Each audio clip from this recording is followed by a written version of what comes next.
Wyoming, 1885, a dead railroad town at the end of a forgotten spur line 20 miles from the last place anyone cared about.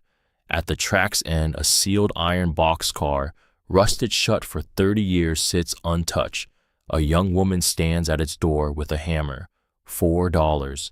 Everything she has left in the world. She runs her hand along the weld seam and stops. This weld was applied from the inside. Someone sealed themselves in deliberately. No one knows who. No one knows why. The boxcar has been here 3 decades. Nobody wanted it. Nobody dared open it. She raises her father's hammer, because what is locked inside this iron box has not moved in 30 years. Her father had a saying about iron.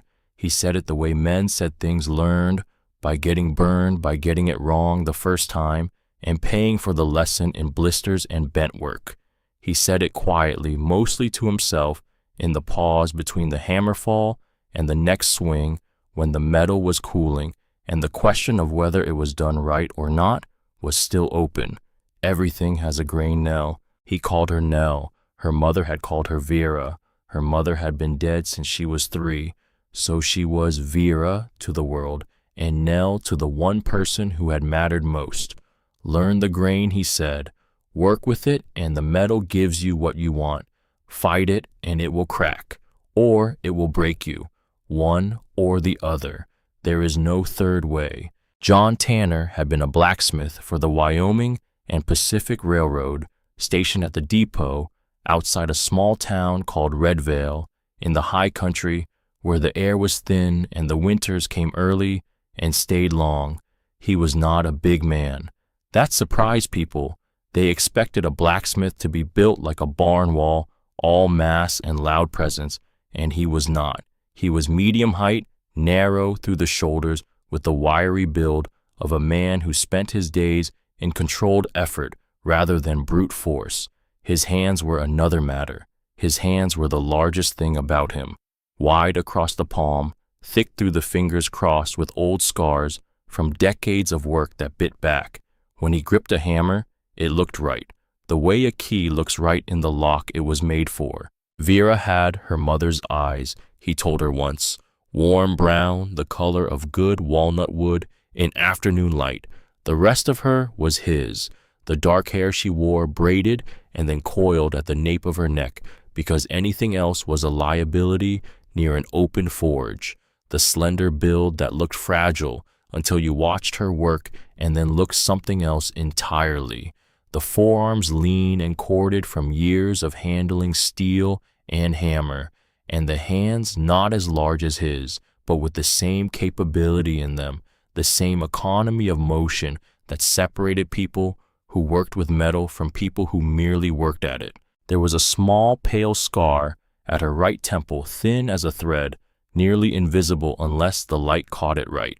She had gotten it at 15 from a spark off a misaligned rivet. Her father had examined it the way he examined everything, clinically. Then he had said, "You moved wrong. Don't move wrong again." She hadn't. The smithy at Redvale was not a beautiful place. It was a practical one. 3 walls of rough-cut timber, a dirt floor packed so hard it had the quality of stone, a stone forge in the center with a hand-crank bellows that Vera had been operating since she was tall enough to reach the handle. The tools hung in order on the west wall because her father had no tolerance for disorder in a working space. Every tool had a place, and every place had a reason. The tools were not decorative. They were not collectibles. They were instruments of a craft that had been practiced for 3,000 years by people who understood that heat plus force plus precision produced things that lasted. Her father taught her their names, not as a list to memorize, but as a working vocabulary. Ball peen for riveting, cross peen for drawing out metal, straight peen for stretching it long. He taught her to read the color of hot steel the way another man might read a weather sky. Straw yellow, too cool for most work.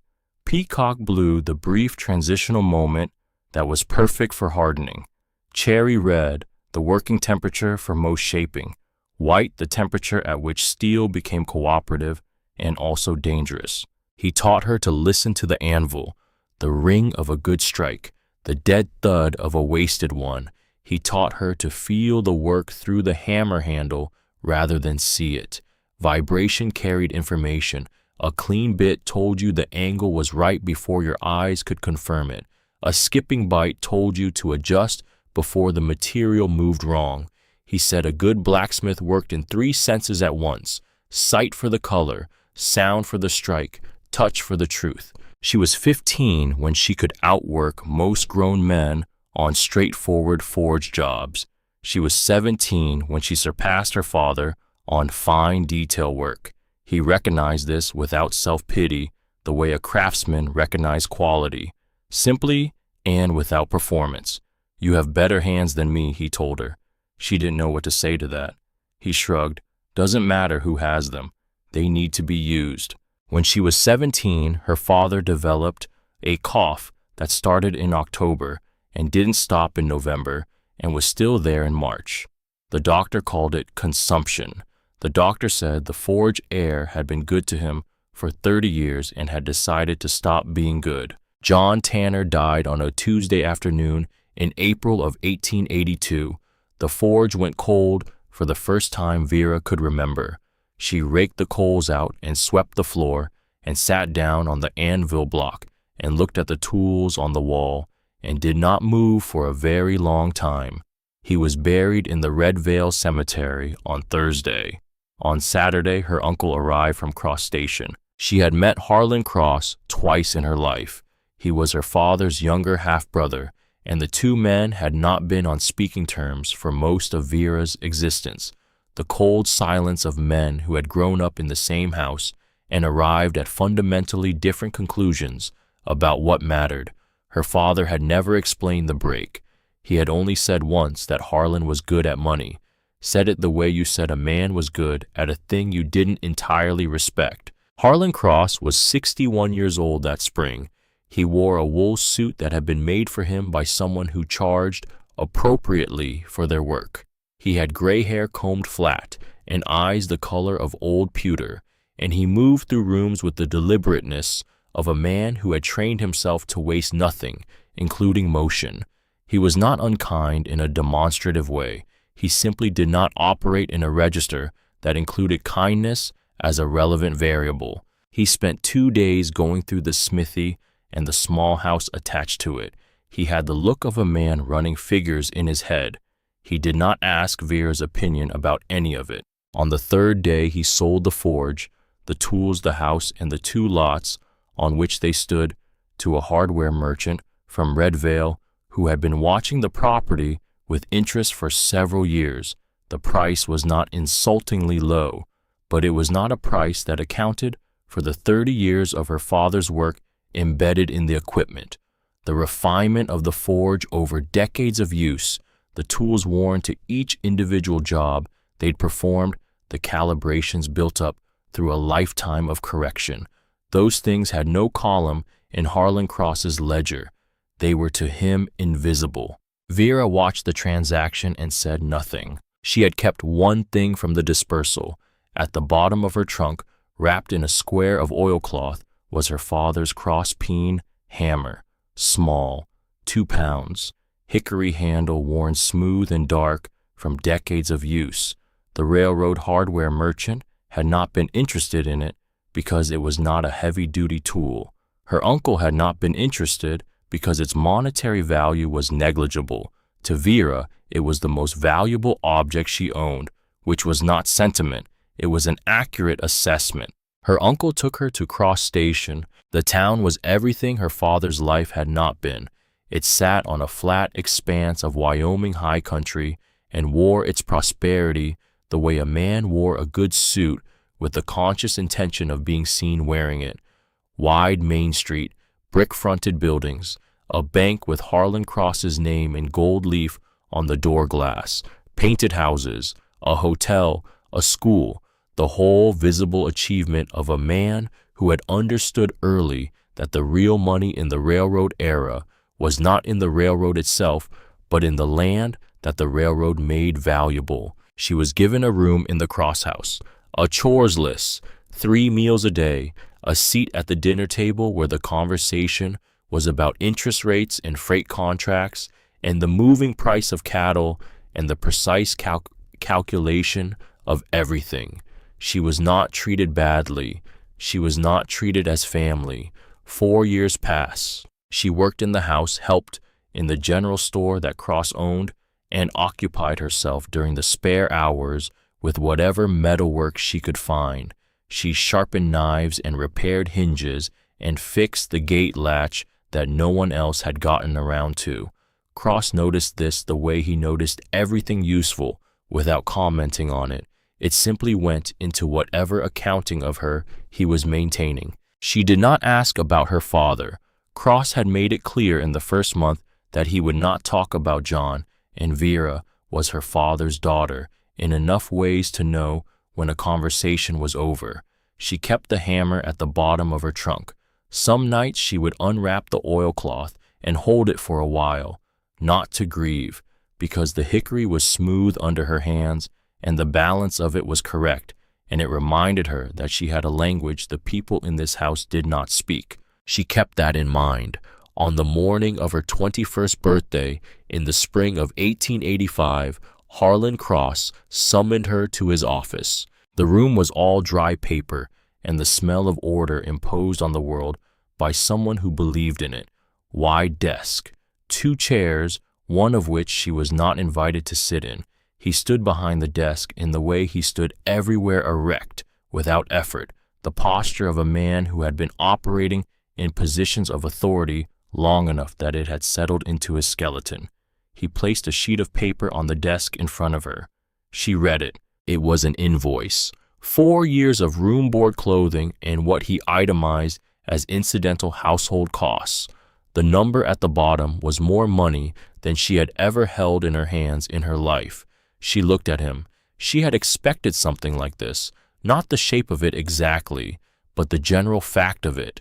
You did not live 4 years in Harlan Cross's house without understanding that everything in it operated on the logic of return on investment. However, he continued. He steepled his fingers. A man constructing an argument for an audience of one. I am not a vindictive person, Vera. I am prepared to consider this debt discharged. He slid a train ticket and 2 $5 bills across the desk. In exchange, he said, for your relocation to any destination west of Cross Station, the ticket is open. The $10 is for your establishment elsewhere. She looked at the ticket. She looked at the money. She looked at the invoice she was not going to pay and the debt she had not incurred, the 4 years of her life priced out on a single sheet of paper, as if life could be properly accounted for. She picked up the ticket and the money. She left the invoice on the desk. She did not say anything about it. She simply walked to her room, packed her trunk with her few dresses and her mother's locket, and at the very bottom, wrapped in its oilcloth, her father's hammer. She closed the trunk. She carried it herself to the station. The morning westbound pulled in at 11. She got on it. She did not look back at the town that bore her uncle's name. The train moved west through landscape that changed like a slow argument, the eastern grass giving way to pale ochre, the rolling terrain flattening into the high plains, the mountains appearing at the far edge of the world, purple and enormous and indifferent to whatever was happening in the foreground. The sky over Wyoming was not the sky of anywhere else. It pressed down from a height that seemed designed to make everything under it feel appropriately small. She sat on a wooden bench with her trunk at her feet and her father's hammer under the clothes at the bottom of it, and $10 in her pocket and no plan. The other passengers thinned at each stop. A rancher's family got off at a town called Wheeler. 2 men bound for a mining claim got off at the next place. By the afternoon of the second day, the car was down to 4 people and a conductor who had the permanent weariness of someone responsible for getting other people somewhere they wanted to be. She heard him talking to the brakeman at the far end of the car. Sable Spur, the brakeman said. Coming up in about 20 miles. What's left of it, the conductor said. She half listened. She had been half listening for 2 days because there was nothing else to do. Railroads auctioning off the remaining stock on the old spur line, the brakeman said. Equipment rolling stock, whatever survived. The spur's been dead for 20 years. Cheaper to auction it for scrap than haul it out. The conductor shook his head at the state of the world in general and moved on. Vera looked out the window at the landscape moving past, owning something. She had been trying not to think about what the $10 meant in practical terms, because in practical terms, it meant very little, a few weeks of lodging at most. Less if she needed to eat properly. She had no trade references because the work she had done for her uncle had been household labor and was not the kind of thing a banker put on a formal recommendation. She had skills that were not easily transportable. What did a forge trained woman do in 1885 without a forge? The thought that had been forming in the back of her mind since the conductor's conversation began to arrange itself into something more like a decision. Owning something, even if it was just scrap. At the water stop, she found the conductor. "I'd like to get off at Sable Spur," she said. He looked at her traveling dress, and her trunk, and the fact of her being a young woman alone in the middle of Wyoming territory. "There's nothing there, miss," he said. "Nothing at all. I'm meeting someone," she said. It was a lie, a small one, and she did not enjoy telling it. But the alternative was an argument she did not have time for. The conductor pulled the signal cord. The train groaned to a halt beside a short siding.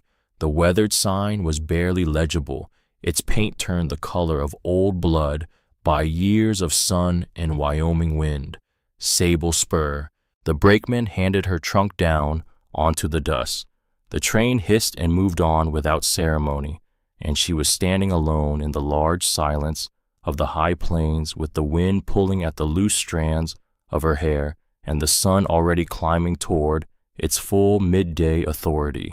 She had $9 because the conductor had charged her for the extra stop. Sable Spur had been named for the darkness of the soil. It had that quality of places that had once meant something and had run out of meaning.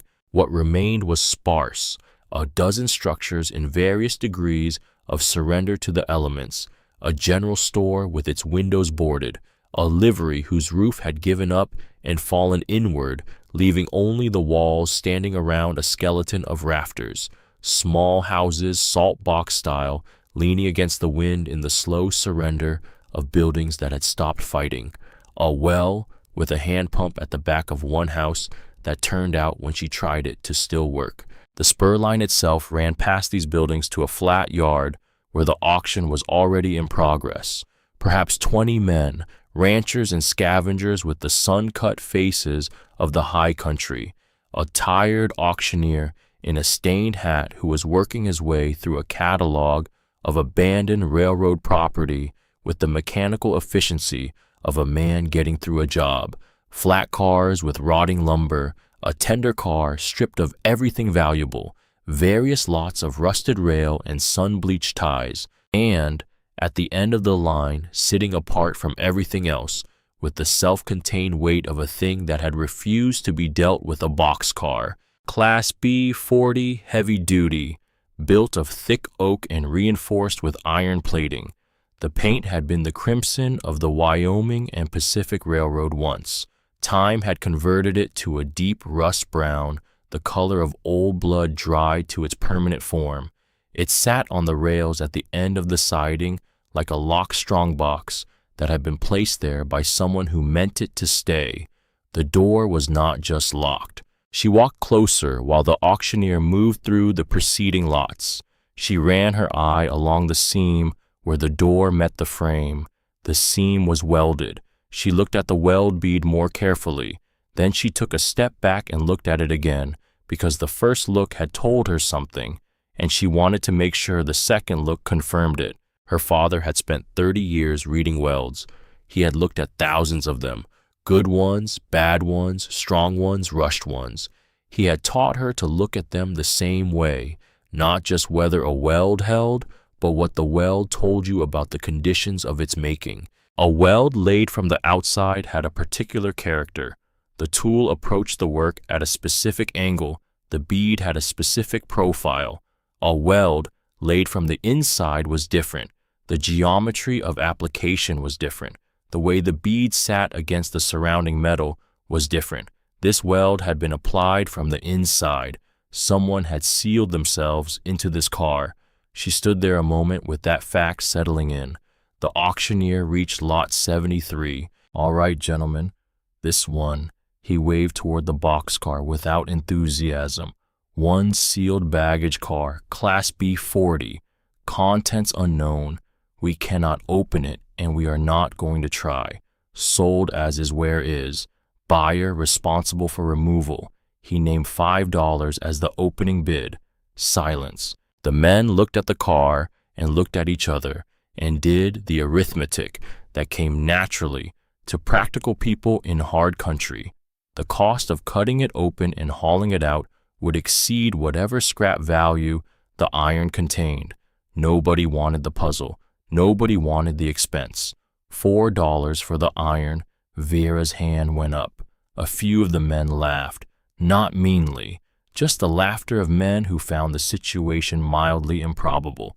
$4 from the lady in gray. He looked around the group with the practiced hope of an auctioneer who knew a sale when he had one but was required to ask one more time. No one else moved. "Sold," he said. $4 to the young lady. He sounded relieved to be done with it. She paid from the $9 she had, took the bill of sale, handwritten, the ink already drying in the dry air. She folded it once and put it in the pocket of her traveling dress. She walked to the end of the siding and stood in front of the car and laid her hand against the metal. The iron was warm from the sun. Under her palm, she could feel the topography of the old rust, the faint variation of the metal surface that had spent 3 decades doing nothing but existing in the Wyoming climate. It felt like nothing, like a wall, like a locked door. She had $5. She had a bill of sale. She had her father's hammer at the bottom of her trunk. She had no idea what was inside. She had never in her life owned anything that could not be carried. This was the first thing. The question of where to sleep that night sent her exploring the dead town.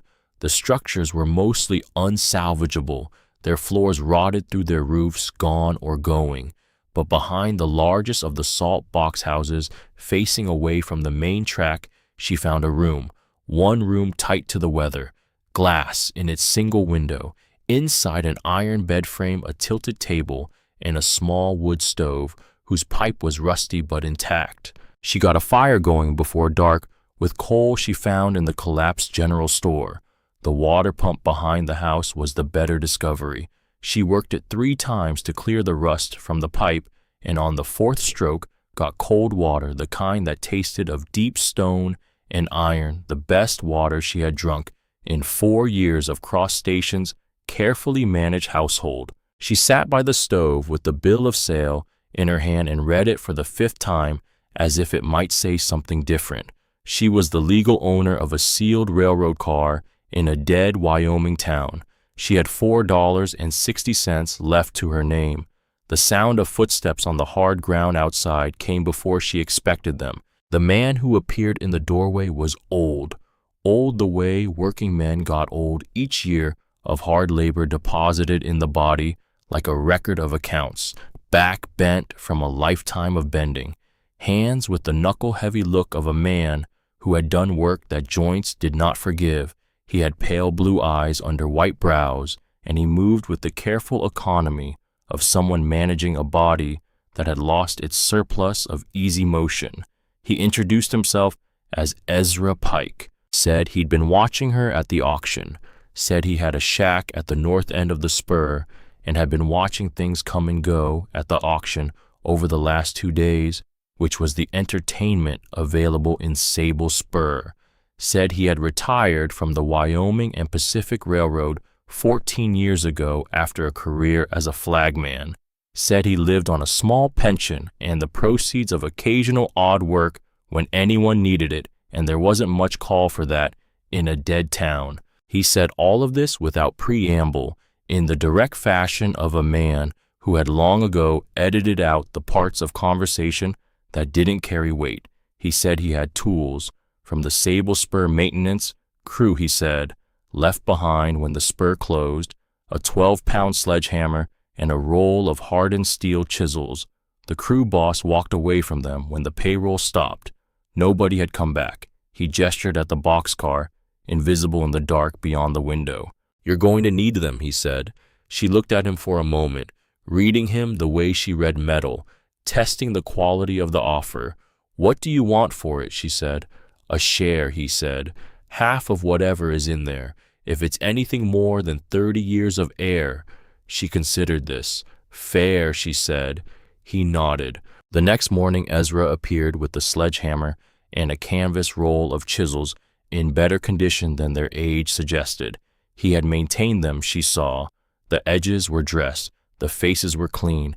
He was the kind of man who took care of tools because he understood what tools were. She looked at them with a satisfaction she did not express out loud. She went to the scraps behind the collapsed livery and found tongs, found an anvil head cracked across one face but functional, found coal, set up the smallest working forge she had ever made using the rusted remnants of a supply barrel for the fire chamber and a scrap of iron sheet for a crude bellows plate. Ezra watched her do this. "You've been at a forge before," he said. It was not a question. "My father was a blacksmith," she said. She did not look up from the work. He nodded and accepted this. The principle of the job was clear enough to her. The weld sealing the door was crude, a single thick bead of iron laid against the seam. Not a skilled weld, functional. It did not need to be beautiful. It needed to hold, and it had held for 30 years, which meant whoever applied it had understood at least the fundamentals. She could not simply hammer through it. Iron struck with force was iron that shattered or deformed, and deformed iron in the wrong places would seize the door in ways that would make it harder, not easier to open. The answer was the chisel. The chisel drove at an angle into the weld bead, shearing it from the metal below rather than breaking it by compression. But the chisel needed to be precisely right, the angle of the edge, the temper of the steel. She heated a chisel in the small forge until it reached the color she wanted, dressed the edge on the anvil with her father's hammer, a small hammer for fine work, the crosspeen making minute corrections in the bevel angle that would determine whether the chisel bit into the weld or skated off it. Ezra watched this and said nothing. When she was satisfied, she held the chisel against the weld at the angle she had calculated, not guessed. Calculated the way her father had taught her to approach any job where error was expensive. Ezra raised the sledgehammer. She nodded. The first blow rang across the empty spur yard and out across the high plains and up into the enormous Wyoming sky and faded into the wind. A chip of rust flew from the weld. The second blow, a small groove appeared. The third, they worked in rhythm, her holding the chisel adjusting its angle incrementally as the cut deepened. Ezra swinging with the conserved power of an old man who had learned that efficiency mattered more than force when you had to do something for hours. The sound was a metronome against the silence of the dead town. At the end of the first day, they had cut perhaps 8 inches of weld. The weld was perhaps 4 feet long. She redressed the chisel that evening and said nothing about the progress. The second day, the weather changed. A cold front pushing down from the north that lowered the temperature and flattened the light and made the open spur yard feel more exposed. She worked in her coat. Her hands stayed warm from the chisel grip and the small forge that she kept burning at the side of the car for tool maintenance. Ezra said at midday, "My hands gave me trouble in this cold for years." He was looking at his own knuckles. "Then they stopped giving me trouble. I think they just gave up arguing." She looked at him. He went back to work, which was, she thought, a satisfying philosophy. The third day, the sun returned, which helped. On the evening of the third day, as the sun was going flat, against the mountains, and the shadow of the boxcar stretched long across the spur yard. Vera made a small discovery that stopped her mid-motion for the first time since the work began. She had been examining the cut section of weld, cleaning it out with a smaller chisel to assess the depth.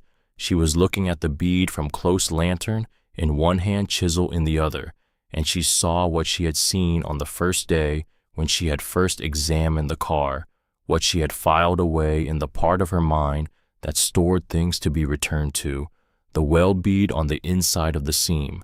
She set the lantern down on the rail. She looked at the exterior weld, the crude sealing bead they had been cutting for 3 days. Then she looked again at what she could see of the interior weld through the gap they had opened. It was finer work, smaller bead, more controlled application, and it ran in the opposite direction from the outside bead because it had been laid from inside the car looking outward. 2 welds, 2 separate applications. Someone inside the car had welded the door from within. Then after the fact, someone outside had welded it shut again, sealing the interior weld behind a second layer, which meant the outside weld was not the original. The outside weld was someone making certain of something that was already sealed. She thought about this for a while without speaking. Then she went back to work. On the morning of the 4th day, the last section of weld gave. Not all at once, incrementally in the way of things that have resisted for a long time and finally encounter the right application of the right force at the right angle. There was a change in the sound. First the ring of the struck chisel shifting fractionally in pitch as the metal tension shifted, then a crack not loud, more like a sigh from something that had been clenched very long. Then the line of darkness. They put the pry bar in. They heaved. The door moved. Iron against iron. 30 years of rust and compression and memory in the screech of metal that had been still since 1855. It moved in increments. A hand's width, a foot, 2 feet. Ezra held his lantern up, and they stood at the threshold of the open door and let the dead air out. It came out in a long, slow exhalation.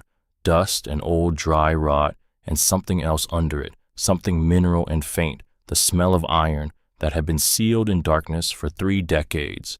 They waited. Then Ezra stepped inside. The lantern light cut through the dark interior in the long diagonal way of light, entering a confined space for the first time. It showed them the car in sections, wooden crates along the walls, neatly stacked, iron banded. They had the look of cargo that had been organized, not scattered, arranged by someone who expected the arrangement to be found. In the center of the floor, bolted to the iron plate base, an iron strongbox, large, perhaps 3 feet on a side. Its surface was the uniform gray-brown of old metal in a dry space, no rust to speak of. The interior had stayed dry. Beside the strongbox, the skeleton, a man. What remained of him? Dressed in the remnants of a wool uniform that had not entirely dissolved in 30 years of sealed darkness. Railroad issue, the cut of a man of some official status. One hand rested on the top of the strongbox in the last gesture of someone protecting something they valued. The other hand had fallen open on the floor. Ezra took his hat off. They stood for a moment in the respect that living people automatically paid to dead ones when the two occupied the same space. Then Vera stepped inside. She crossed to the strongbox first. The lock was a tumbler mechanism, well made, the kind of hardware that railroads used for exactly this purpose. She examined the hinges on the outside, thick iron straps, heavy rivets. She turned to look at the body, the hand that had fallen open. She crouched beside it. Something had fallen from it or been set beside it, a small object almost invisible against the dark floor. She picked it up. A key, short brass tarnished to the color of old wood. Railroad manufacture. She looked at the lock on the strongbox. She looked at the key. She tried it. The lock opened, but she did not open the box. Not yet. The sound behind her was tack. She had almost forgotten about the dog. He had appeared the morning after she'd arrived at Sable Spur, coming from the direction of the water pump behind the boarding house, astray clearly, living on whatever the dead town offered, which was not much. He was mixed breed, medium size, lean in the way of a dog that had been feeding itself for some time. His coat was the color of tawny earth, with a darker saddle across his back and shoulders. Down the center of his face, from his forehead to the tip of his muzzle, ran a clean white blaze, pale against the tawny fur, the most visible thing about him when the light was low. His right ear stood upright, the edge carrying a small V-notch from some old wound that had healed into the cartilage. His left ear folded forward at the tip. He wore a strip of old leather around his neck, dyed red, that had faded to a brownish rose. No tags, no name that anyone had seen fit to record. He had attached himself to her without being invited and without asking permission, which she respected. She had named him Tack on the second morning when he brought her a piece of scavenged timber in what appeared to be an offer of assistance. A tack was the smallest nail in a blacksmith's vocabulary, useful in ways that its size did not suggest. The name fit. Now Tack was moving along the far wall of the boxcar, his nose close to the floor, the white blaze bobbing, as he tracked whatever the air inside the car was telling him. He moved with purpose, not random investigation. He reached the far corner of the car, the corner that was not lit well by Ezra's lantern, and stopped. He sat down. He looked at her. She crossed the car to where he was sitting. She crouched. She ran her hand along the floor. The boards were original. They had been here since the car was built. But in the far corner, partially obscured by the edge of the crate nearest the wall, one of the boards sat slightly proud of its neighbors. Not much, a fraction of an inch, the kind of thing you would not see in a cursory inspection. She felt along its edges. She found the seam. She worked the smaller chisel into the gap and applied careful pressure. The board lifted. In the space beneath it, wrapped in oilcloth that had done its job of keeping moisture out for 30 years, was a copper pipe capped at both ends, sealed with lead, the kind of waterproof container a man might use to preserve something he needed to survive a very long time. She worked the lead caps loose with the pry bar, tipped the pipe. Two things came out: a ledger, thick leather-bound, its pages dense with the careful handwriting of a man who kept meticulous records, and a letter sealed with wax, addressed to whoever finds this in a hand so controlled it was almost typeface. She held them both for a moment. Ezra had come to stand beside her. The lantern in his hand was very steady.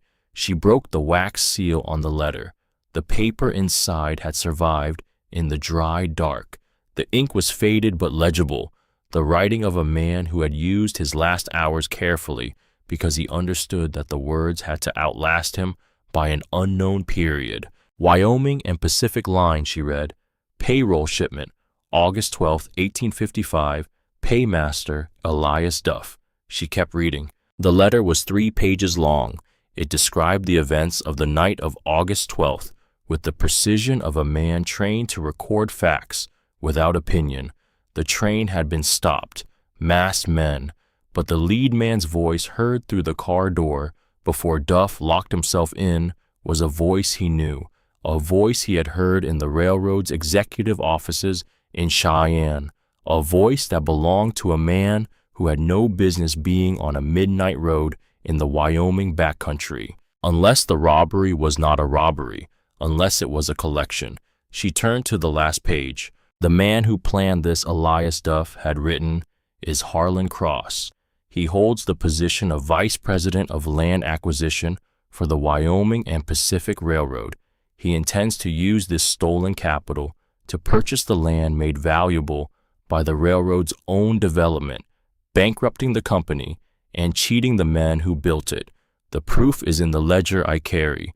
The discrepancies between the official books and the funds in this payroll are his signature. Find the discrepancies and you will find him. She stopped reading. She read that paragraph again. Harlan Cross. Not the same man, not a coincidence of names, not a different cross in a different context. The date was 1855, and the railroad was the Wyoming and Pacific, and the position was Vice President of Land Acquisition, and the man who had sold her dead father's smithy for a sum that seemed insultingly small and had sent her west on a train with $10 had been 30 years ago, a young executive who had stolen a payroll and built everything he owned on that foundation. Everything. Cross Station, the bank, the land, the hotel, the brick-fronted buildings, the gold leaf letters on the door glass. All of it. 30 years of prosperity built on a dead man's integrity and the unpaid wages of hundreds of men who had laid the rails that made the land worth buying. She folded the letter. Outside the boxcar, through the open door, the Wyoming afternoon was doing what Wyoming afternoons did, going gold, going wide, the mountains at the edge of everything under a sky that had no ceiling. Vera sat down on the floor of the boxcar in the company of a dead man and an old flagman and a dog with a white blaze down his nose, and held the letter in her lap, and the ledger beside it, and the key to the strongbox in her hand. She sat for a long time, not grieving, not raging, thinking. Her father had a saying about grain. She thought about that. Then she picked up her father's hammer from where she had set it beside the lifted board, and she turned it in her hands, the hickory smooth and dark from decades of use, and she thought about what he had taught her. Everything has a grain. Work with it and you get what you need.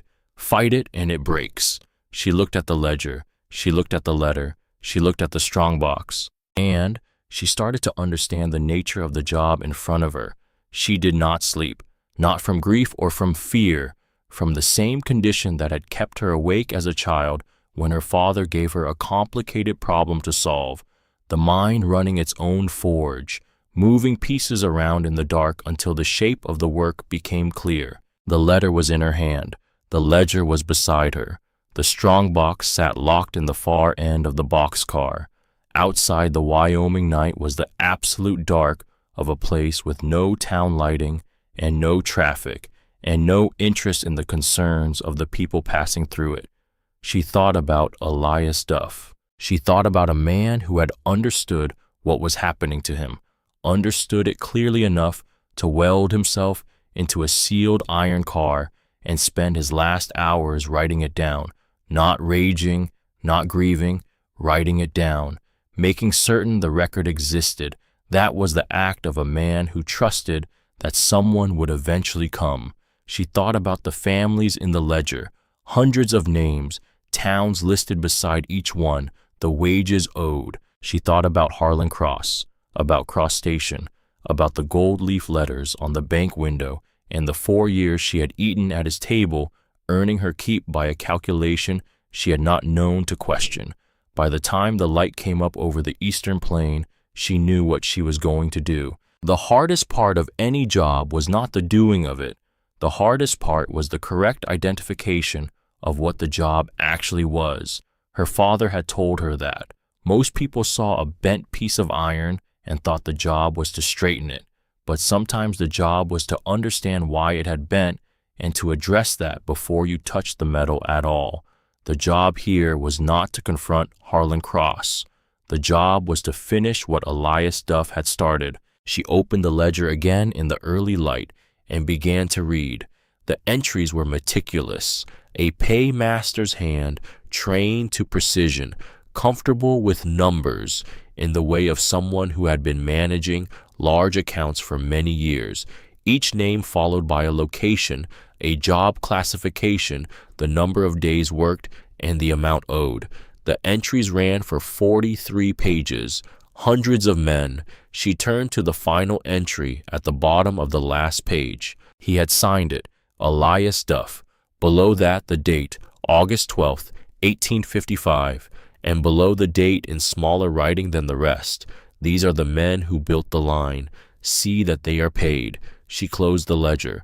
Addie Wells appeared that morning as if she had been waiting for the right moment. She was a compact woman of 52, with gray coming into her dark hair and hands that told the same story as Ezra Pike's, the story of a life that had required consistent physical work.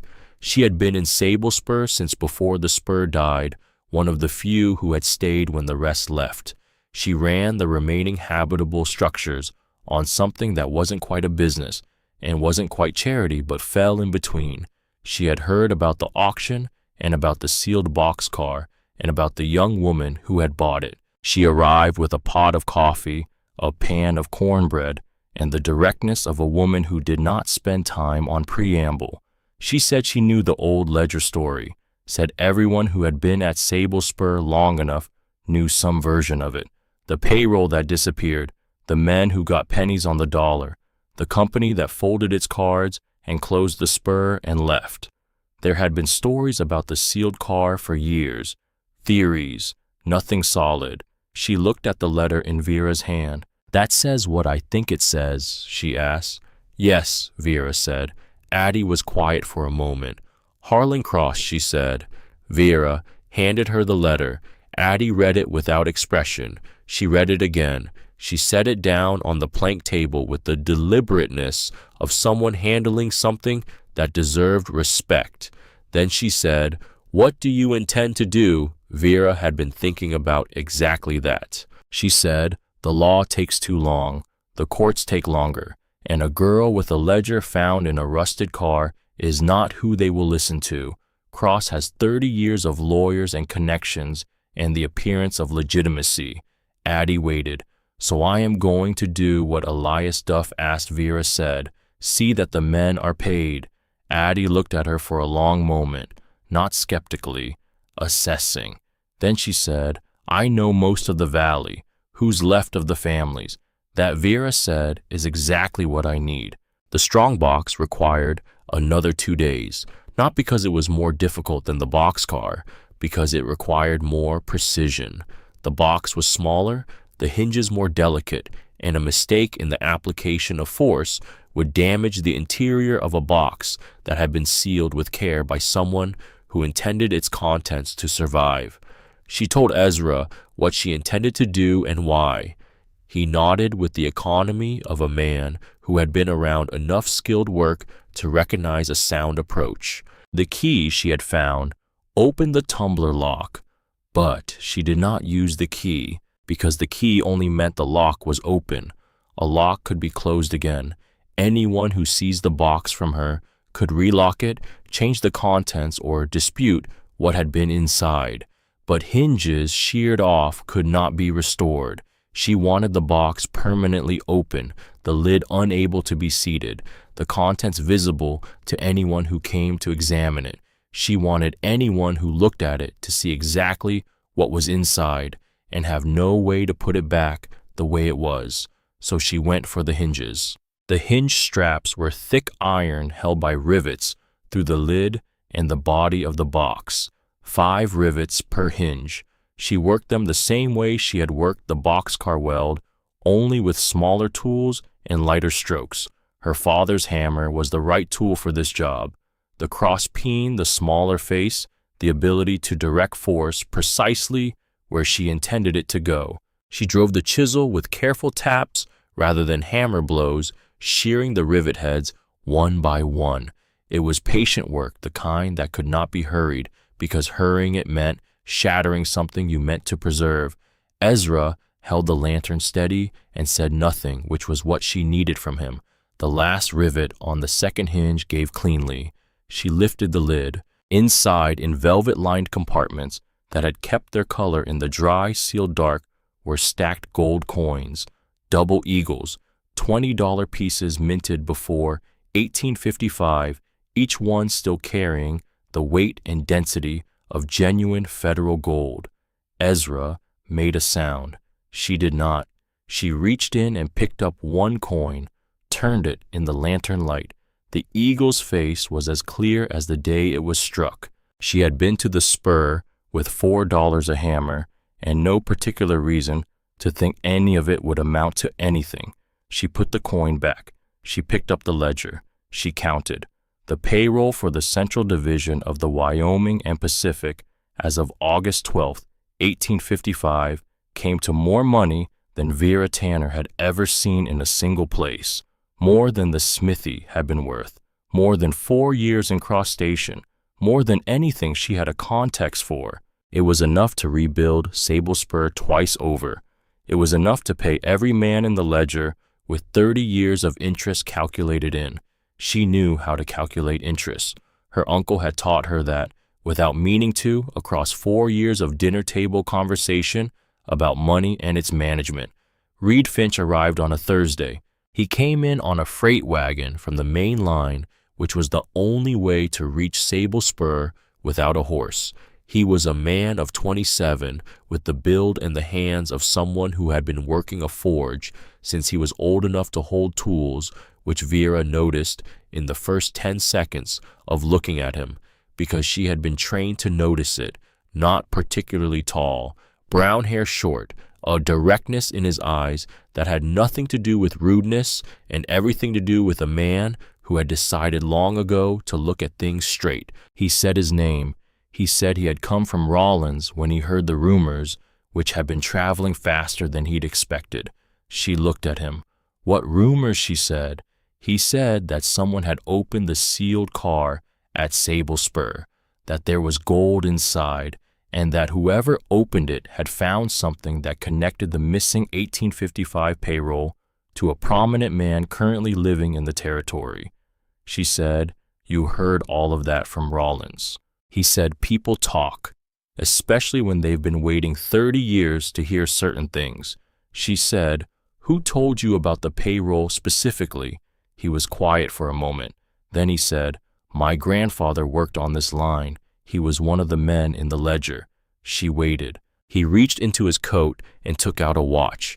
Brass case railroad issue, the kind that the Wyoming and Pacific had distributed to certain senior workers as a mark of their position on the payroll. He held it out to her. She took it. She looked at it. She went to the strongbox and opened it and looked at the skeleton's wrist.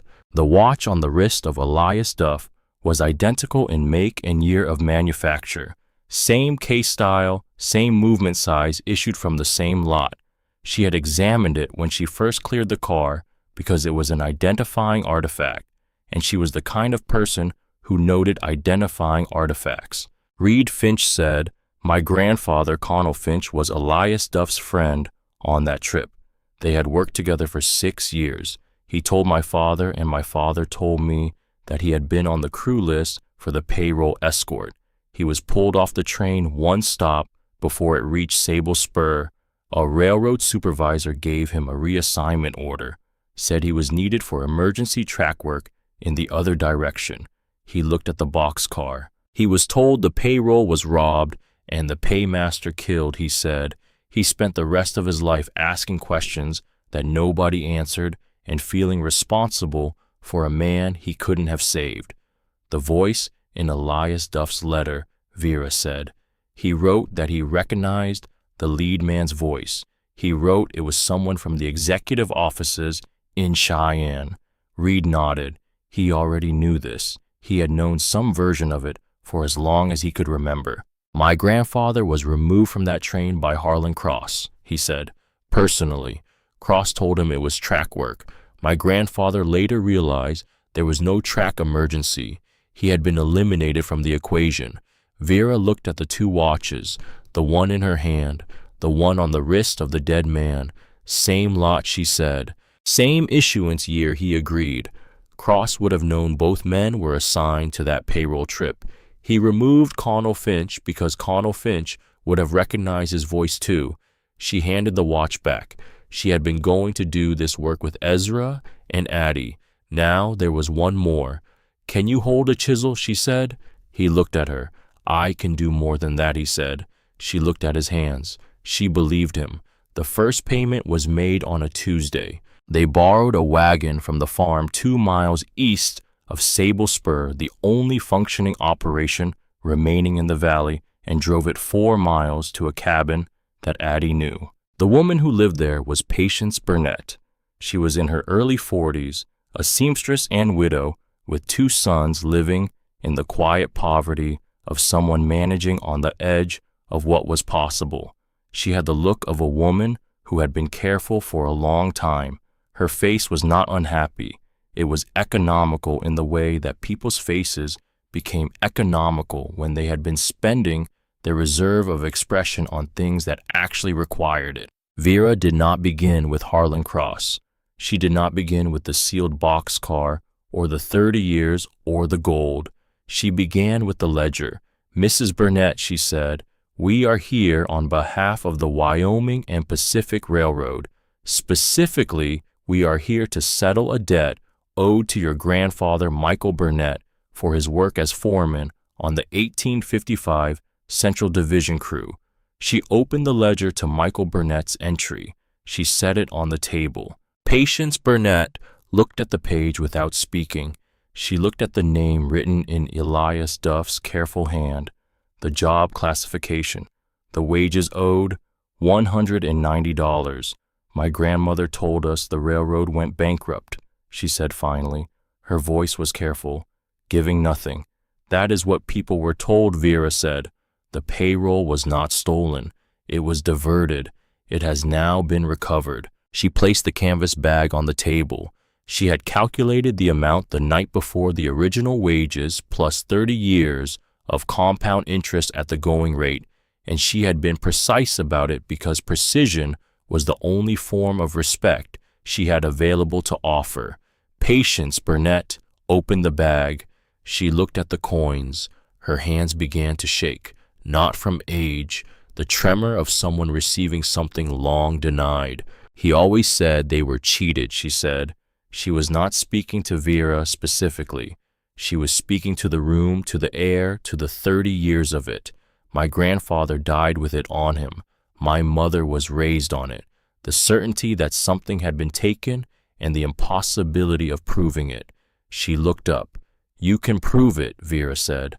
She placed the receipt on the table, a simple document stating that Patience Burnett had received the wages owed to Michael Burnett, foreman, Wyoming and Pacific Railroad, Central Division crew, 1855. She asked Patience to sign it. Patience signed without hesitation. Before they left, Patience said, "There are others in the valley, families. Some of us have talked about it over the years, about what happened in 55. She looked at Addie. "You know the Orman family, North Fork." "I know them," Addie said. Patience said the Orman grandfather was an engineer on that crew. They still have his work papers, original copies. She paused. "I'll send my boy ahead to tell them you're coming."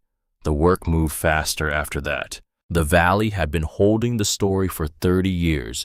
People knew, not the details, not the names, not the mechanism of what had happened, but the shape of it, the texture of something that had been taken and never accounted for.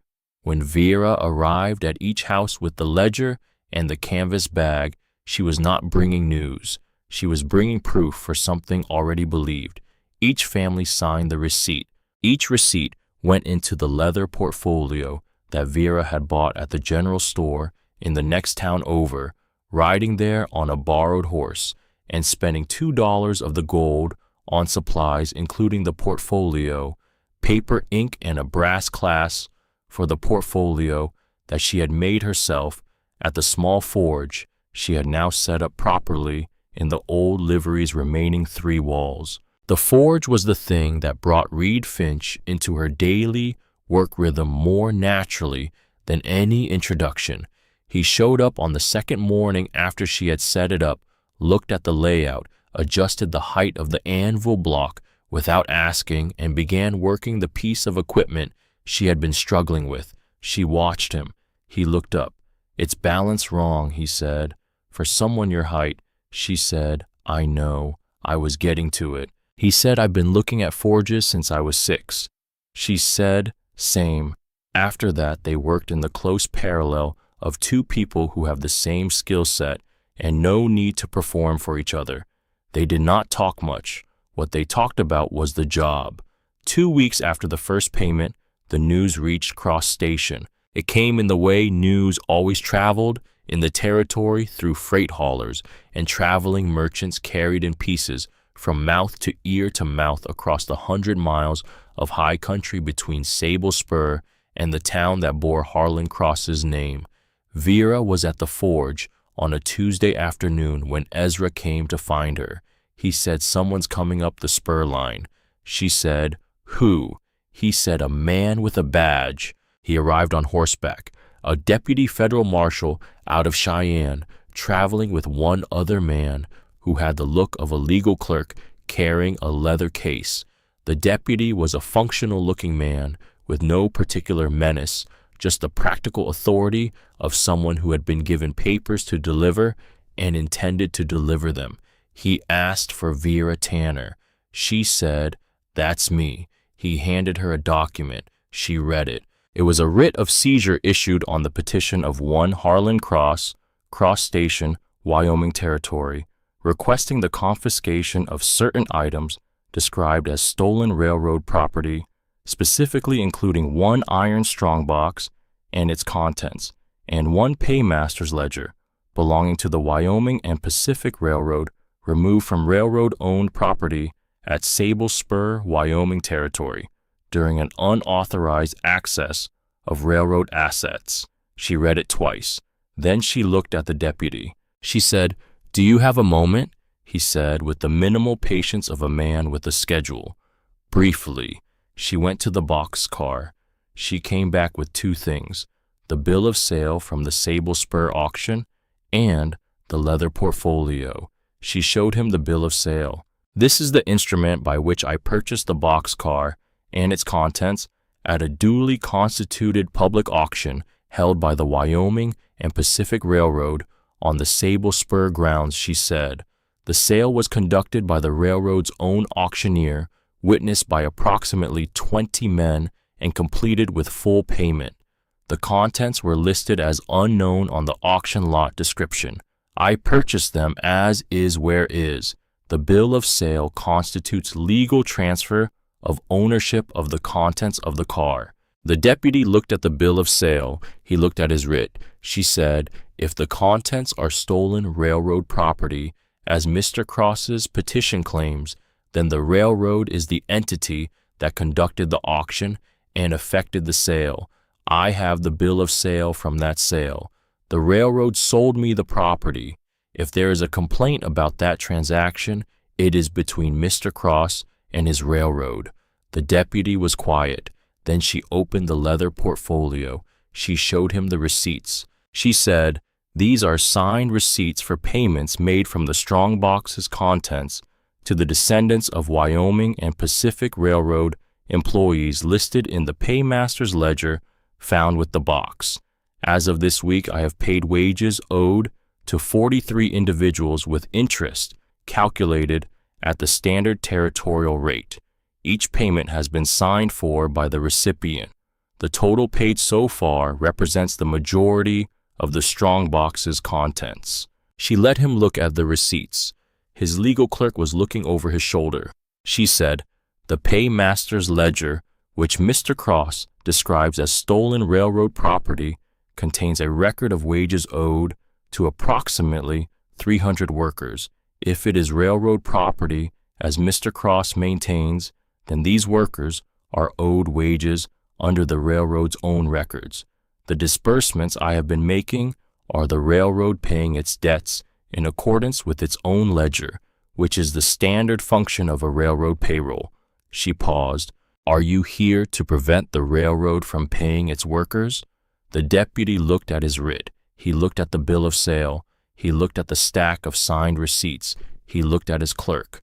The clerk looked back at him with the expression of someone who had identified a problem and was glad it was not his problem.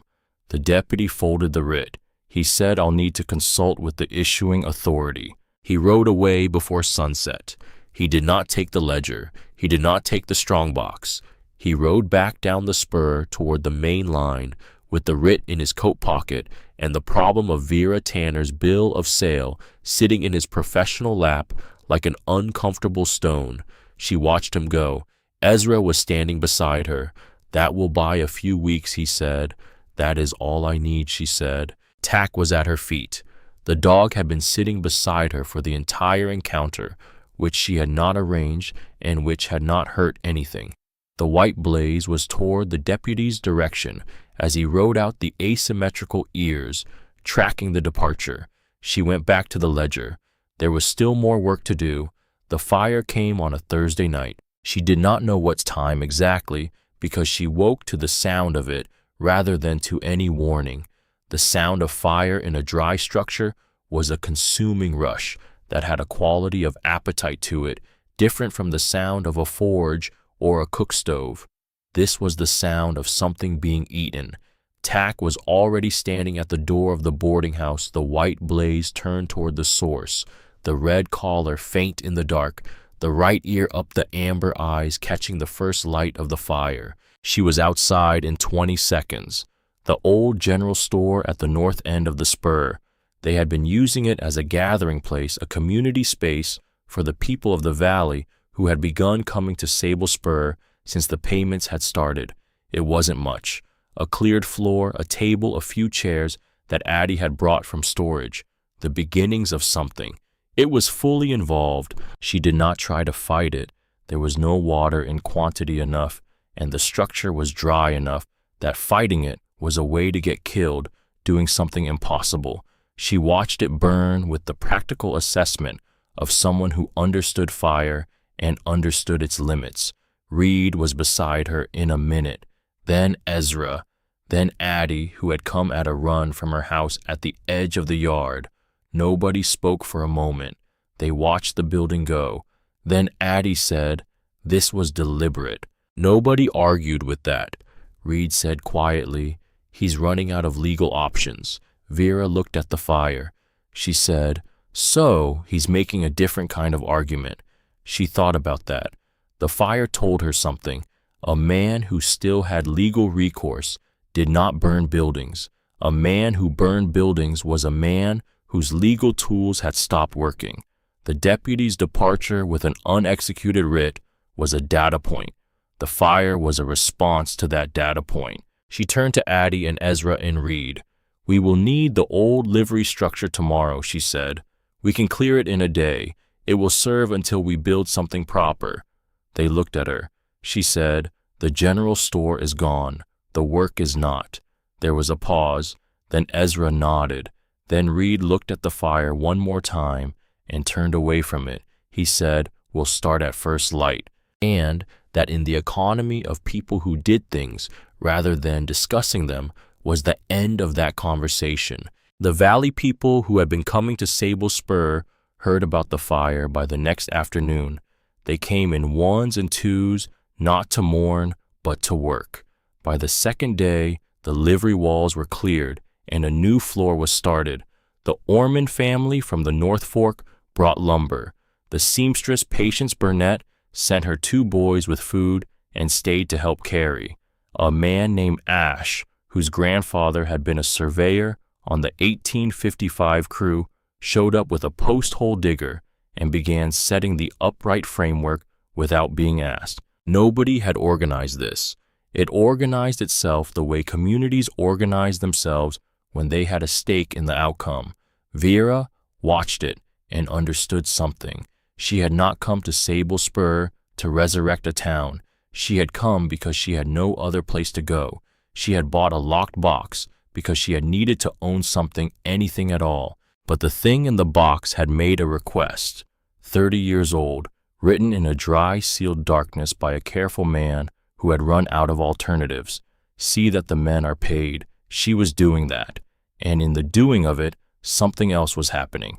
Something she had not planned. Something her father might have called the grain of the situation running true. She went back to the ledger. There were still names. She had work to do. The livery took 3 days to make habitable. Not beautiful, not finished, but usable, which was the standard that mattered. The walls were sound. The floor was new pine, rough-cut, serviceable. A table went in on the second day, 2 trestles, and a plank top long enough to seat 12 people. Chairs arrived from various houses, none of them matching, which gave the room the honest quality of a place assembled from what was available rather than what was planned. Vera worked alongside whoever showed up. That was how the payment work operated, and it was also how the building work operated. You assessed the job. You did what was in front of you. You moved to the next piece. She had learned this approach from a man who had never wasted emotion in his life. The payments continued through the week. Addie Wells knew the valley better than any map. She knew which families had moved, which had stayed, which had daughters who had married and moved to other towns. She knew the connections between names. When the ledger listed a stonemason from a county 30 miles east, Addie said his son married the Halverson girl. The Halversons are in Powder River. I know which Halversons. Reed tracked the paperwork. He had a precise handwriting and he was good with arithmetic, and he set up a tracking system in a second account book that Vera had bought, cross-referencing the ledger entries against the payments made and the receipts collected. Each payment verified, each amount calculated, each receipt filed in the leather portfolio by date. It was the kind of work that looked like administration from the outside. From the inside, it was the systematic dismantling of a 30-year lie. By the end of the second week, they had made 58 payments. By the end of the third 74, each visit had its own character. A widow in the South Valley who read the ledger entry 3 times before she would accept the money, not from distrust, but from the need to see her late husband's father's name written by an official hand. A young man of 20 who had grown up hearing a story he'd never believed and found himself believing it all at once in a kitchen on a Tuesday morning. An elderly woman whose hands had the tremor of age, who said nothing at all, only looked at the coins for a long time, and then looked at Vera, and then looked at the coins again. She signed the receipt. She said one thing before Vera left. She said, "He told me every year that the railroad owed him honest wages. People thought he was losing his mind. He died thinking he was the only one who knew." "He wasn't," Vera said. The old woman nodded. "He'll know that now," she said. "Wherever he is, he'll know." The ledger had a final entry that required a letter. A laborer named Thomas Orrick, listed with an address in Portland, Oregon. Whether he was still alive at his original address 30 years later was a question that only a letter could answer. Vera wrote it at the plank table by lantern light, 3 drafts before she was satisfied with the language. She explained the situation in plain terms: the payroll, the ledger, the recovery, the amount owed. She enclosed a copy of the relevant ledger entry and asked for a reply with whatever documentation the Orrick family had of the original employment. She sent it through the postal rider. She went back to work. The reply came 5 weeks later. It was from Thomas Orrick's daughter, who had been 7 years old in 1855 and was now 37 and living with her own family in the same house where her father had died in 1879. She enclosed her father's original work papers from the Wyoming and Pacific. She had kept them because her father had asked her to. She said her father had spoken of the 1855 payroll for the rest of his life, said he had told anyone who would listen that the money had not been stolen but taken, that there was a difference. Vera read that line twice. There was a difference. She calculated the Orrick payment with interest. She sent the funds in a registered postal envelope with a signed receipt for the daughter to countersign and return. The reply came back signed within 2 weeks. That was the last name in the ledger. She set down the pen.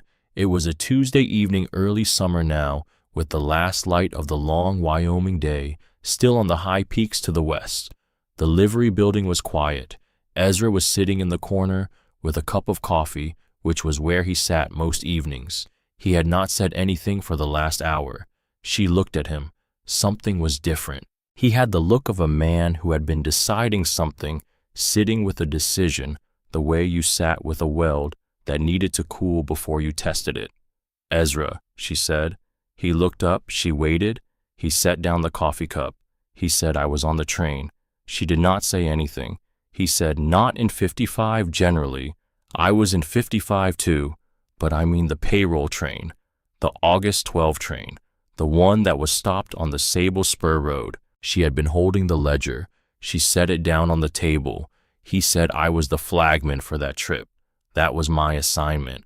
Elias Duff and I had worked together for 3 years by that point. He had specifically requested me for the payroll escort because he trusted me. He said he always felt better with a flagman he could trust. He stopped. Outside, the wind moved through the sagebrush with its perpetual sound, the sound of the high plains doing what it always did, indifferent to the particulars of what happened in its presence. I was pulled off, Ezra said. One stop before Sable Spur, a man came to my car while the train was at the station. He gave me a transfer order, said there was a track emergency on the eastern section that needed a flagman immediately. He had the papers, official papers, signed. He looked at his hands. I knew Elias Duff was on that train, he said. I knew the payroll was on that train, and I knew that a track emergency that needed to pull a specific flagman off a specific assignment at 10 o'clock at night was a strange kind of emergency.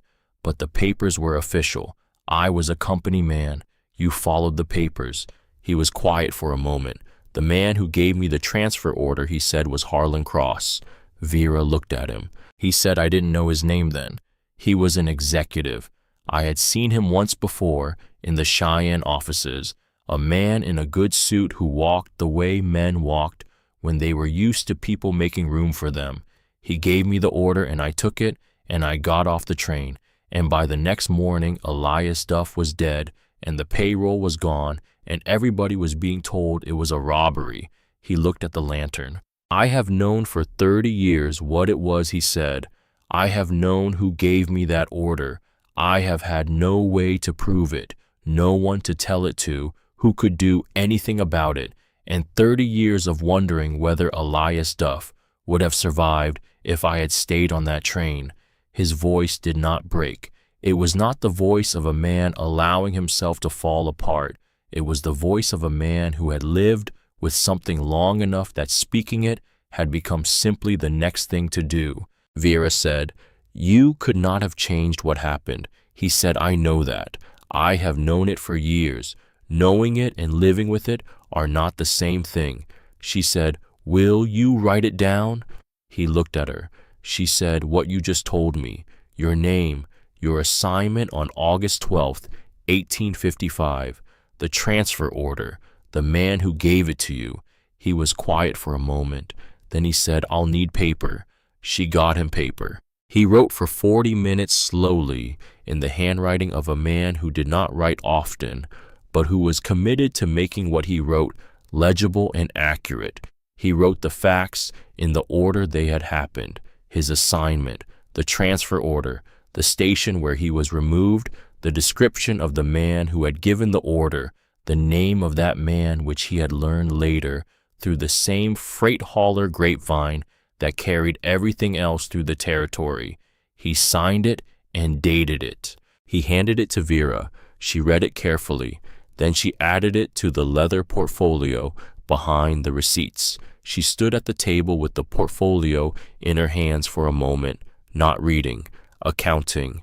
Elias Duff's letter, naming Harlan Cross, written in 1855 and preserved in a sealed copper pipe in the floor of a locked box car. The ledger in Elias Duff's careful hand, documenting the payroll and its amount. The family letters from Patience Burnett's grandfather, written in 1855, describing the workers' growing suspicion that the payroll irregularities were not what they seemed. Reed Finch's grandfather's watch, identical in manufacture and issuance to the watch on the skeleton's wrist, placing Connell Finch as a documented member of the same payroll crew. Ezra Pike's written statement, the flagman who had been on the train, who had been removed by Cross personally, who had carried this knowledge for 30 years, and 76 signed receipts covering all but 3 of the names in the ledger, with the final 3 accounted for in ongoing correspondence, a paper chain 30 years in the making, assembled from pieces that had been sitting in different places waiting to be put together. She held the portfolio in both hands. She thought about grain. The federal land agent arrived on a Friday. He came not because of anything Vera had done directly, but because the Orman family from the North Fork had written a letter to the General Land Office in Cheyenne 6 weeks earlier after receiving their payment. They had included a copy of the ledger entry, a copy of their signed receipt, and a brief account of the sealed boxcar and what it had contained. The GLO handled land transactions for the territories. What connected the agency to this situation was the character of Harlan Cross's land dealings. If Cross had used stolen capital to acquire land made valuable by railroad development, and if that land had subsequently been recorded with the General Land Office as legitimately purchased, then the office had an interest in the accuracy of its own records. The agent's name was Fowler. He was in his 50s, lean, with the unhurried manner of a man who had conducted investigations in the territories long enough to know that what he found and what he expected to find were rarely the same thing. He came alone. He had a large case and a methodical way of moving through a space that communicated the quality of a man performing a survey, not rushing, looking at everything. Vera met him at the spur yard. She showed him the boxcar. She showed him the strong box, the velvet-lined compartments, the few remaining coins. She showed him the ledger. She showed him Elias Duff's letter. She showed him the portfolio. He went through the receipts with the focused attention of a man reading documents whose relevance he was calculating in real time. He examined the family letters from Patience Burnett's grandfather. He read Ezra Pike's statement twice. He did not speak for a long time. Then he said, "The land purchases, Cross Station and the surrounding properties. The dates align with the 1855 capital." She said, "Yes." He said, "If the purchase capital was stolen from the railroad's own payroll, the subsequent land acquisitions may be defective in title." She said, "That was my understanding." He looked at the portfolio again. He said, "This documentation is unusually complete." She said, "I had good material to work with." He nodded. He said, "I'll need to remain in Sable Spur for several days. I'll need to send to Cheyenne for certain records." She said, "There's a room in the old boarding house. The stove works." He said, "That will do." He moved through the spur yard with his measuring eyes looking at the boxcar, at the open door, at the space inside where Elias Duff had made his choice. He did not say anything about it, but he stood there for a moment longer than he needed to. Vera watched him. She thought about what it meant that a man who investigated land fraud for a living stood for an extra moment in front of the evidence of what one man had decided to do with his last hours. She thought it probably meant that even men who dealt in documents for a living recognized when a document had cost something. Harlan Cross arrived on a Monday. He came in a private carriage, not a railway car, which meant he had come overland and had chosen to do so, which meant the decision had been deliberate. He had not been summoned. No one had told him to come. He had come because the sum of what he was hearing from Cross Station had finally resolved itself into a shape he could not manage from 100 miles away. He came alone. Vera saw the carriage coming down the spur road from the window of the livery building where she was working. She watched it for a moment. She said nothing to Ezra or Reed, who were in the building. She went outside. She stood in the yard and waited. The carriage stopped. Cross stepped down. He was 64 years old that summer. She had not seen him in 3 months. He looked the same which she had expected. The gray suit, the flat gray eyes, the controlled posture. He moved with the same deliberateness. He was not the kind of man who showed external change under pressure. He was the kind of man who absorbed pressure into his interior until the pressure found an exit somewhere else. He looked at the spur yard, the new livery walls, the forge set up in the corner, the people moving around the buildings, the family from the North Fork who had been helping with the construction. He looked at her. She said, "Come in." They sat at the long table in the livery building. Ezra was in the corner with his coffee. He looked at Cross when Cross came in, and Cross looked at him, and something passed between them that was not greeting and was not recognition and was something more than both. Cross looked away first. Vera went to the shelf where the portfolio was sitting. She brought it to the table. She set it in front of Cross. Then she went to the shelf again and brought the ledger, set it beside the portfolio. Then she brought Elias Duff's letter. She placed each item with care, the way she placed tools on the bench before beginning a job, everything in its proper relationship to everything else. Cross looked at the items on the table. He did not touch them. He said, "You know what I'm going to offer you." She said, "I expect so." He said, "There are arrangements that can be made. For a young woman in your position, the amount I'm prepared to put forward would be sufficient to establish you comfortably for many years, somewhere far from Wyoming territory, somewhere the past was not a variable." She said nothing. He said, "What you have built here, the payments, the community work, it has been noticed. I understand the intent. What I am offering to you now is a form of completion. Take what you've done, call it done, and leave this particular piece of it behind." She looked at him. She said, "Open the portfolio." He didn't move. She said, "Open it." He opened it. 76 receipts, each one signed, each one dated, each one specific about the name, the amount, the original wages owed, the interest calculation. She let him look. She said, "Those are public documents. They were signed by the recipients in front of witnesses. They have been duplicated. Copies are in the possession of the federal land agent who has been in Sable Spur for the past week. Copies are held by 3 separate families in this valley."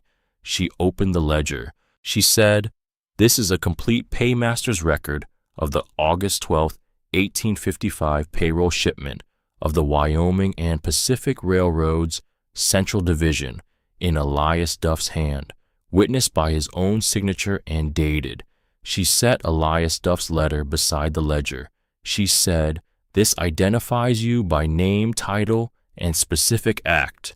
The man who wrote it sealed himself into this car and died there rather than let you have what was in it. He trusted that someone would eventually come." She set Ezra Pike's statement on the table. She said, "This was written last week by the flagman who was on the August 12th train. The flagman you personally removed from the train at the stop before this spur. He has been living in Sable Spur for 30 years. He knew your voice from the night you handed him a false transfer order. He has now written down what he knows in a signed statement that is in the possession of the federal land agent." She paused. Cross was looking at the documents on the table, not at her, at the documents. She said, "My father was a blacksmith. He taught me that everything has a grain. Wood has it, steel has it. He said, fight the grain and the material breaks, or it breaks you." She looked at him directly. She said, "You built what you built by fighting the grain. You built it on a break in the material, and everything built on a break eventually fails." She pushed the portfolio toward him. She said, "The federal land agent's preliminary view is that certain property acquisitions in Cross Station may be defective in title owing to the source of the purchase capital. I am not a lawyer. I cannot tell you what that means in specific legal terms, but I believe you have lawyers enough to understand it." She did not say anything else. Cross sat very still at the end of the table. He was looking at the receipts, at the ledger, at the letter written by a dead man in a sealed car 30 years ago. He was a man who dealt in paper. He had understood all his life that paper was power, that a world built on paper could be controlled by controlling the paper. He had built an empire of paper in Wyoming territory and had operated it without significant challenge for 3 decades. He was looking at a stack of paper that operated by different rules than his. These were not documents that could be bought or discredited or buried. They had been put in the hands of too many people in too many places. The receipts alone were distributed across 4 counties. Each receipt was a brick in a wall that had been building for months, and each brick had someone's name on it, someone who had received money and had signed for it, and who now had a stake in the accuracy of what the money represented. He did not speak for a long time. Tack was lying near the door of the building at the threshold, between inside and outside. The white blaze was visible in the afternoon light. The asymmetrical ears were quiet, the right one up, the left one folded. The amber eyes were on Cross. Cross stood. He looked at Vera one more time. He said, "Your father." She waited. He said, he saw value in things that did not translate to a balance sheet. "I told you that once. I thought it was a criticism." He picked up his hat from the table. He said, "I may have been wrong about that specific point." He walked out. She heard the carriage on the spur road for a while.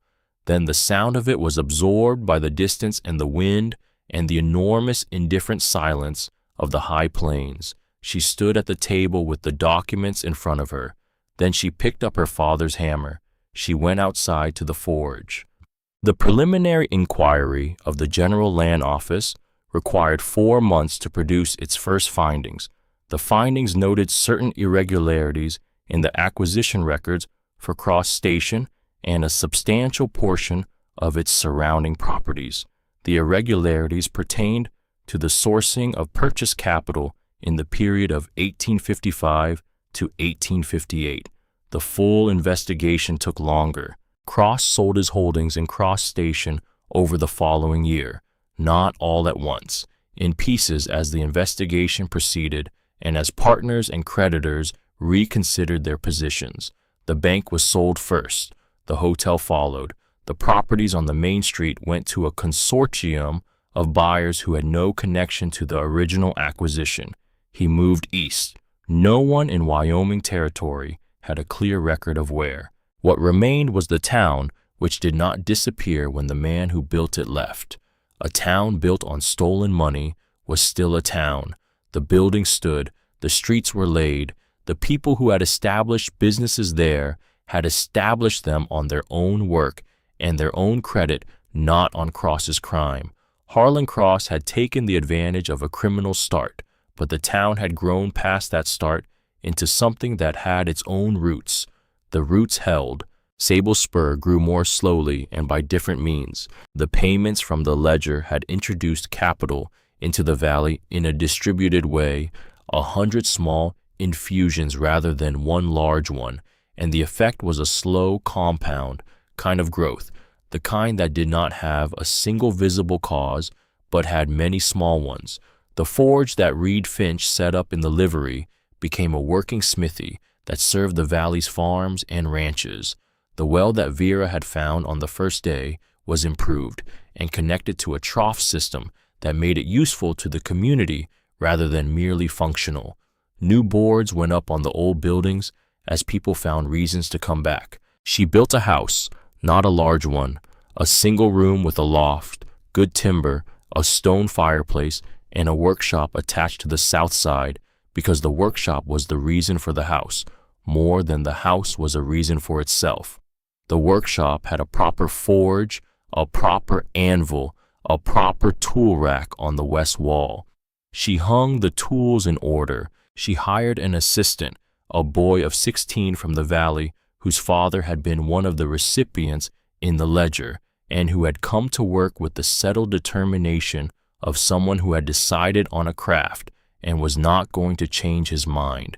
He was raw, but he listened. He would be good in 2 years. He was already better than he thought he was in 1. The portfolio went into a lockbox under the floor of the workshop, not because she intended to forget it, because it was done and it needed to be in a place that acknowledged it was done. The evening before she installed the lockbox, she took the portfolio out and sat at the table in the new house and opened it one last time. She went through the receipts in order. She was not reading them for any particular information. She was reading them the way you ran your hand along a finished piece of work, not looking for flaws, but accounting for the whole, each name, each amount, each signature. She came to the last receipt in the stack. The last name she had paid was not the Oregon laborer. 3 days before, she had put the portfolio away. Ezra Pike had shown up at the livery building with something in his hand and a quality to his face she had not seen before. He had set the object on the table. It was his old work papers from the Wyoming and Pacific Railroad, his employment record, his assignment log for August 1855. He had been listed in the ledger. She had found his name in the 3rd week, recognized it, and had not spoken about it. She had not been certain what to do. He was already here. He had already partnered with her from the beginning. He had provided tools and labor and eventually his written testimony. He said, "I saw my name in the ledger the first week you were going through it, when you left it open on the table." She said, "I know." He said, "I didn't say anything because I didn't know if it was appropriate." A man helping himself. She said, "You helped because it was right, not because of the wages." He said, "Yes, but the wages were also owed." She looked at him. He was right. The wages were also owed. She calculated the amount. 30 years of interest on a flagman's daily rate for a 2-day payroll escort. It was not a large sum. It was an accurate one. She paid it. He took the receipt and looked at it for a long time. He said, "It has been 30 years since I had any proof that I was on that train." She said, "You were on that train. The record says so." He said, "I know, but there's something different about a piece of paper that says it in front of a witness." She handed him the pen. He signed the receipt. He sat with it for a moment. Then he said Elias Duff was a good man. She said he was. Ezra said he picked the right flagman. She looked at him. He said, "I mean you. He picked the right person to find it." She said, "He didn't pick me. He just left it for whoever came." Ezra said, "Maybe, but whoever came turned out to be right." She did not argue with this. She put the receipt in the portfolio. It was the last one. She closed the portfolio. Now, sitting at the table in the new house, she held the portfolio one final time. She did not open it again. She had read it. She had accounted for it. It was done the way a finished piece of work was done, not perfect, but complete. She put it in the lockbox. She set the lockbox in the floor. She put the floorboards back. She stood for a moment with her hand on the boards. Somewhere under that floor was a dead man's last request, 30 years old when she found it, 30 years of dark and dust and the sound of Wyoming wind moving over the sealed car where it waited. She had not been sent. She had not been chosen. She had gotten off a train with $9 and no plan and bought a locked box because she needed to own something. And because of that, 76 families had received what was owed to them. Because of that, a man named Ezra Pike had slept better than he had in 30 years.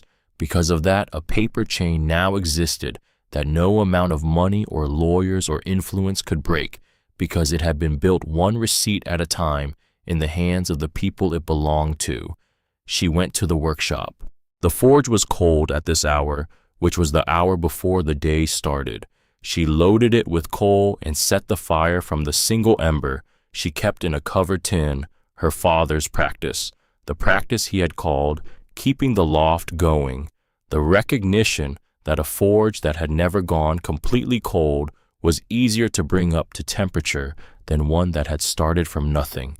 He had kept a coal ember in a covered tin every night of his working life. She had kept it since the day he died. She had kept it in Cross Station through 4 years of a life that had not been her own. She had carried it to Sable Spur. She worked the bellows and watched the fire come up. Straw yellow first, then the color shifting toward cherry, then the white clarity of a forge at proper working temperature. She took a piece of scrap iron from the rack and put it in. She let it heat. She took her father's hammer from its hook. The hickory handle was smooth and dark, exactly as it had always been. The smoothness that came from decades of a hand's oil and pressure working into the grain of the wood. It felt the way it always felt. the way it had felt the first time she had held it as a child, and understood without words that this was a thing made for a purpose and that the purpose was good. She set the iron on the anvil. She swung the hammer.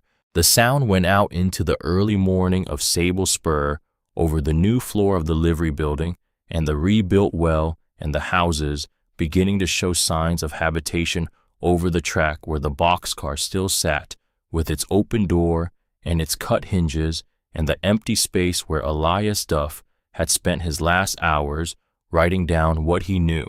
The sound went out and was absorbed by the plains and the sky and the mountains at the edge of everything.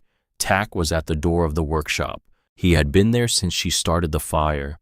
He sat in the threshold with his chin up, the white blaze clear in the early light, the asymmetrical ears in their natural arrangement, the right one up and the left one folded at the tip, the faded red leather collar worn smooth from 2 years of Wyoming weather.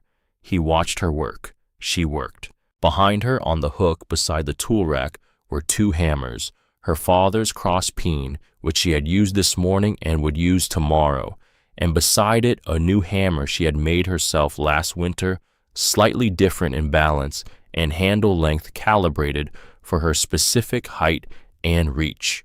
Her work, her hammer. She swung it and the anvil rang and the iron answered. Everything has a grain. She had learned that in a smithy in Red Vale from a man who had spent his life proving it true. She was proving it still.